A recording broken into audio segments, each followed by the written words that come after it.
Peggy 16.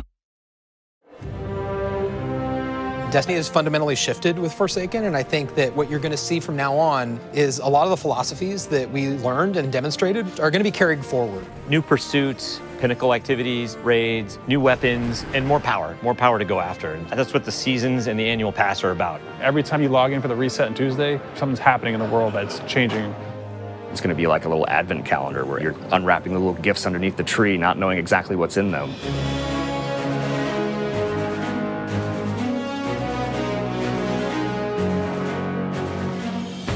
We're not trying to do DLCs anymore. We're not trying to introduce a brand new campaign. Instead, what we want to do is deliver 3 full seasons of content that can last for an entire year and that is coupled with the end game and matches the way players play Destiny.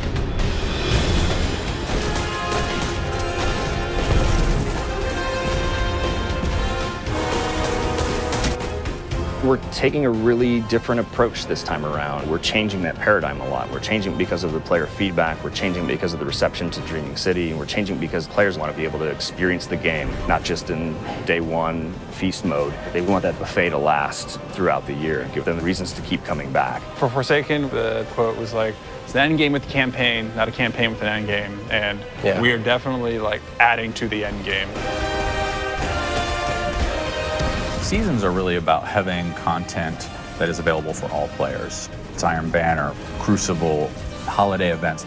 But Annual Pass is about having this additional layer of premium content on top of that. The most exciting Destiny is that kind of unexpected Destiny. That is so cool. They like open up portals. We had secrets in Forsaken, and now we want to do more secrets. We can't talk about those, otherwise They're they not wouldn't secret be that anymore. So the nature of trying to surprise people is that sometimes you're going to land things and sometimes you're not. The Forsaken Annual Pass is about continuing to take those chances and take those risks and trying to surprise people with the different ways that we're going to deliver content. Dude, this is awesome. It's tasty, nutritious, and delicious. It is dead taken. Whisper of the worm. Heck yeah. Woo, baby. I'm not at 600 yet. I don't know if you are, Nope, but like 580. 580. Yeah, 564, I think. He went on vacation. I went on for a week. vacation, It's fine. so Every season, we are going to be raising the power cap by 50 for all Forsaken owners. They're still going to get new gear. They're going to get to raise their power to improve their Guardian. For the annual pass, we want to provide a new way for you to pursue the end game. So in Season of the Forge, that's going to be the new Black Armory forges and a new Horde mode-based experience.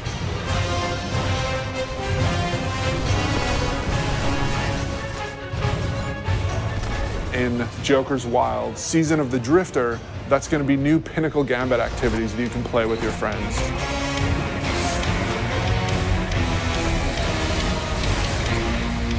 And then in Season 7, the focus is really on discovery and subversion and exciting new secrets that we can't wait for players to discover themselves. But the annual pass really starts going in earnest in December. That's going to be when you're going to discover the Black Armory. You are not welcome here, Guardian. Ada is representing the Black Armory, a faction that you've never heard of before. The Black Armory is all about mystery. They're all about being the ultimate weapon crafters.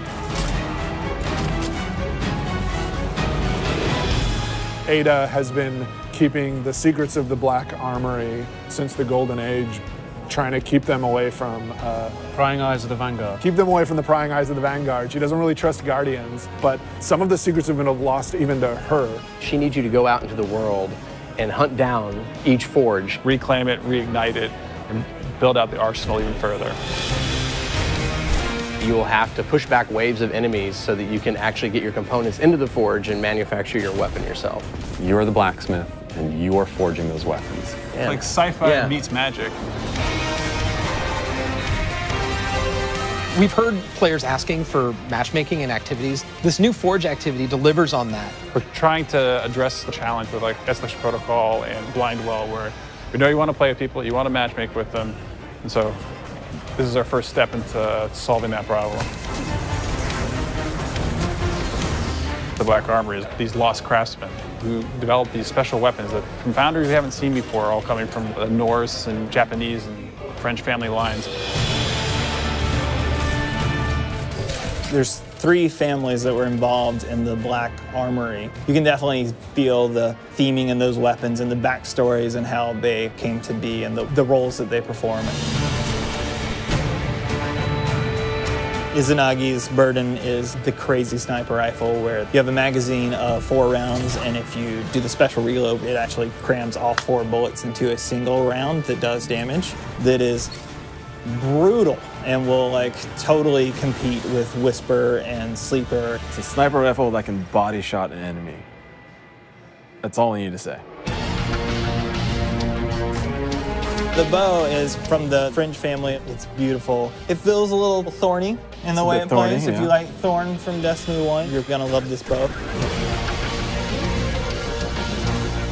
Jotun is the fusion rifle. Goes on your hand. It goes on your hand. It's the arm blaster, as it was affectionately referred to, and it fires a giant fireball slug that will set the ground on fire.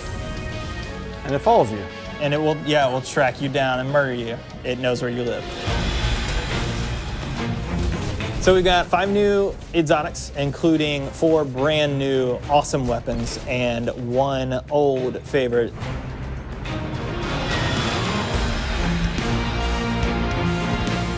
We have new legendaries, including the returning archetype of the machine gun. And then we've got a bunch of new weapon mods for you to configure. And we have new perks that basically you have more options within columns.